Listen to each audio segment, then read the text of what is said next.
Hi guys, welcome back to my channel. This is Kim with Creative Crafticality, and today I will be in the book of Isaiah, chapter 41, verse 10, where it says, "So do not fear, for I am with you. Do not be dismayed, for I am your God. I will strengthen you and help you. I will uphold you with my righteous right hand." So today I wanted to use this drawing that my husband drew for me. It is a llama. I have been working on, or I had worked on 3 llama junk journals, and I asked him to draw me a llama to include in that, which I will, but I really love this. It's so cute. So I wanted to use it in my journal entry this week. And I thought, I've been seeing, and it's like kind of a trendy thing, but on Pinterest, there are all kinds of things that say No Prob-Llama. So I wanted to use the llama here and then write No Prob-Llama, God is in control, which is what this verse talks about, is how if we believe in him, God will give us the strength. He will always be watching out for us. So he is in control if we let him be. So yeah, so I'm going to draw him with pencil and go in and use my watercolors and then write in the lettering. I'm going to do some highlighting with my white marker. So yeah, let's go ahead and get started.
so here's the final entry. I really love how this turned out.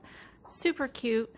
I just went in with some blue all the way around him, as you saw, and then decided to do this lettering here that has just like the block of color along here, and I went along and added some more of a black shadow along all the left sides, and then went in down here and wrote in "God is in control" in smaller lettering. So yeah, I think it is super adorable. I will have this posted on my blog, and it's creativecrafticality.com. So if you'd like to use this llama, you can, or you can, I'm sure there are several like llama clip art that you can search like on Pinterest or Google and find yourself something that you can easily trace into your Bible journal if you're not very good at drawing things. So yeah, I love how this turned out. I hope you did too. Give me a thumbs up if you did. Leave me a comment and subscribe, and I'll see you again next time. This is Kim with Creative Crafticality. Bye. God bless.